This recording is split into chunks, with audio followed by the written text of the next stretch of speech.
Hello, আসসালামু আলাইকুম। রাজকুমারী ফ্যাশন বিডি থেকে সবাইকে স্বাগতম। তো আজকের একটি নতুন ব্লগ নিয়ে এসেছি। আমি সারাদিন যা যা করেছি, তো একা হাতে যা যা করতে হয় আমাদের, এই যে সকালে থালাবাটি ধুয়ে নিচ্ছি, এক এক করে ধুয়ে নিচ্ছি। অনেকগুলো থালাবাটি জমে সকালবেলা। তারপরে সকালে ভাত বসিয়ে দিলাম রাইস কুকারে, তো ব্লগ উঠে গেছে। তারপরে অন্য কাজে যাব, তো হতে থাক। তারপর আমি মুরগি কাটতে বসলাম। মুরগিটা 2 কেজি বেশি হবে, বড় এই মুরগিটা। তো এই যে আলাদা করছি এক এক করে। মুরগিটা কাটাও একটা প্রসেস, অনেকে জানে না, তারা অনেকে মাঝখান দিয়ে কাটে। আমরা আলাদা আলাদা করে তারপরে কাটি। তো এই যে হারাম, এগুলো বেছে ফেলে দিতে হয়। অনেকে হারাম কোথায় জানেন না, মুরগিতে 9টা হারাম থাকে। তো সেই হারামগুলো আমরা এক এক করে ফেলে দিই। এই যে রানের মধ্যে একটা হারাম থাকে, নরলিতে থাকে, নখ ফেলে দিতে হয়, তারপর পশম ফেলে দিতে হয়, ব্লাড ফেলে দিতে হয়। এরপরে আমাদের ভিতরে যে মেরুদণ্ডের ভিতরে যে হাঁসগুলো আছে সাদা সাদা, ওগুলো ফেলে দিতে হয়। এগুলো সব হারাম। এগুলো আমরা 9টা হারামে আস্তে আস্তে করে সব ফেলে দিব। এগুলো মেনে নিয়ে তারপর আমাদের মুরগি খেতে হয়, আমরা যারা মুসলমান আছি। তো এই যে মুরগি অর্ধেক প্রায় কাটা হয়ে গেছে। তারপর ফাইনাল লুক দেখাচ্ছি। এই যে অনেকগুলো মাংস হয়েছে আল্লাহর রহমতে। তো এই যে সকালবেলা হরলিক্স নিয়ে বসেছে, সে কত রকম করে খাওয়াতে হয়। দাঁড়িয়ে যায়, ধর মাথা খা করে রাখে, নিচে মাথাটা দিয়ে তারপর টেনে খাবে, তা খায় না, ওই যে শুয়ে শুয়ে খাচ্ছে। এরকম করে খাওয়াতে হয় প্রত্যেক দিন। এরকম করেই আমার কষ্ট করে খাওয়াতে হয়। তারপরে ভাত এটির মধ্যে হয়ে গেছে। এই যে চালনিতে ঢেলে দিয়েছি। আমরা বসা ভাত খাই না, চালনিতে ঢেলে দিই, আর ফেলে দিই। তারপরে এই যে ডাল বসিয়ে দিলাম, আদা রসুন দিয়ে দিলাম। এখন এক এক করে মশলা আরও দিব, হলুদ, মরিচ, লবণ, জিরে, এগুলো এক এক করে দিয়ে যাব। তো এই যে এখন মশলা দিয়ে দেব।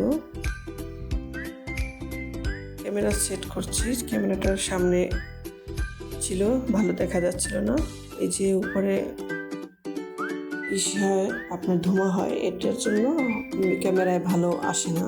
তো এই যে ডাল আমার হয়ে গেছে সেটা, এখন ঘুটে নিচ্ছি ঘুটুরে দিয়ে। আপনারা এভাবেই ঘুটে রান্না করেন কিনা জানাবেন। তো এই যে মাংসের জন্য আলু কেটে নিচ্ছি। আপনারা যদি আলু খান তাহলে আলু দিয়ে নেবেন। তো সব রেডি, এখন রান্নার প্রসেসে যাচ্ছি। তো একটু কড়াই বসিয়ে দিয়ে তাতে পরিমাণ মতো তেল দিয়েছি। এটা গরম হওয়ার পরে পেঁয়াজ, গরম মশলা এক এক করে দিয়ে দিচ্ছি। তারপর নেড়ে চেড়ে লাল করবো আমি। পেঁয়াজটা লাল হলে কি ঘ্রাণটা ভালো আসে।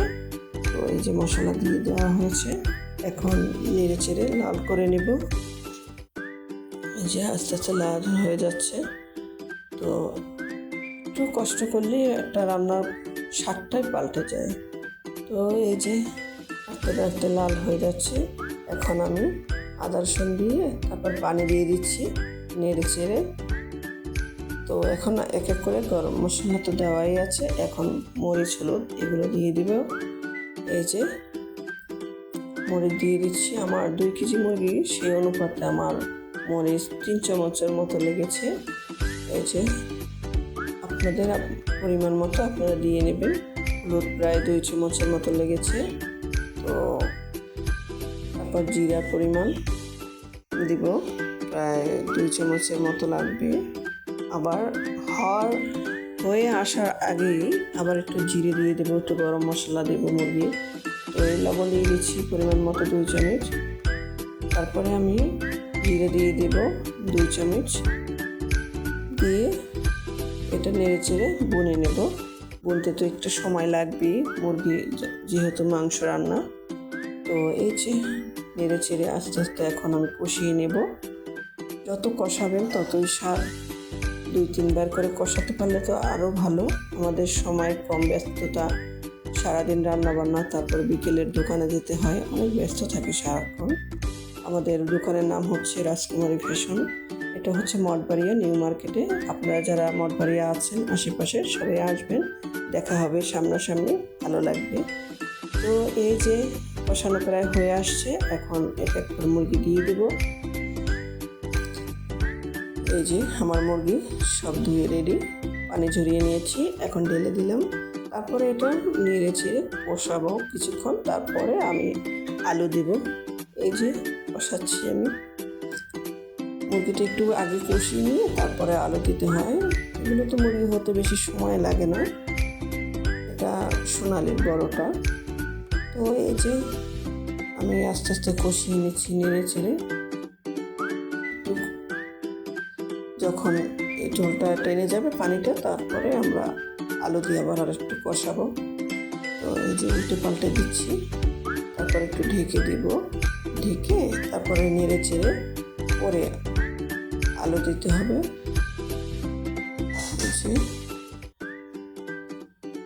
একটু ভালো মতো মশলাগুলো মিশিয়ে নিচ্ছি।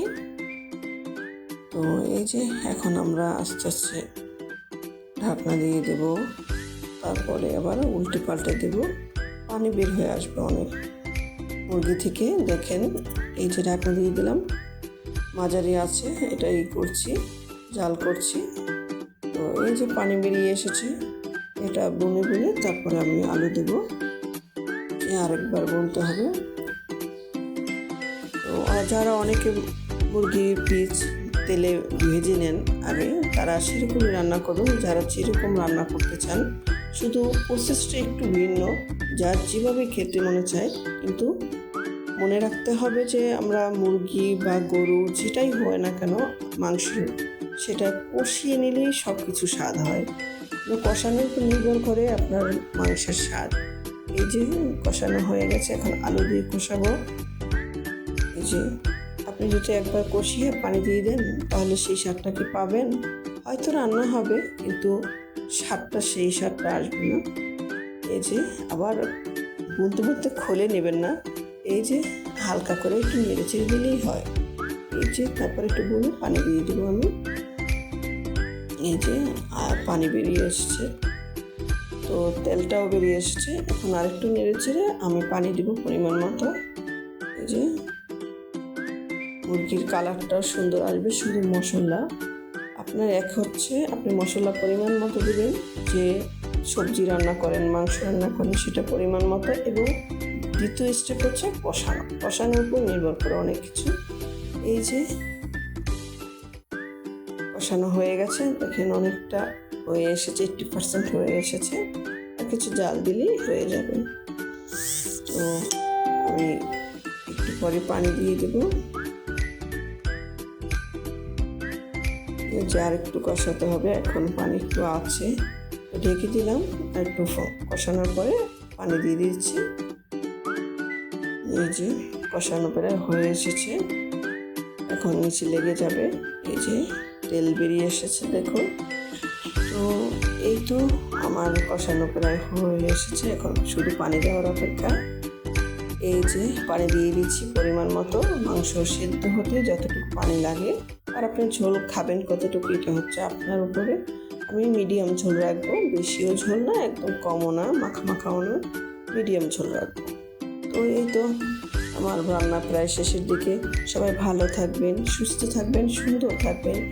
আর আমার এই ব্লগটি ভালো লাগলে কমেন্ট করবেন। আপনাদের সুন্দর সুন্দর কমেন্টে আমাকে উৎসাহিত করবে, আমি সামনে এগিয়ে যেতে পারবো। এই যে ফাইনাল লুকটা কেমন হয়েছে জানাবেন। তো আপনারা আপনাদের মতো রান্না করবেন। এই যে আমার ফাইনাল লুকটা সুন্দর লাগে।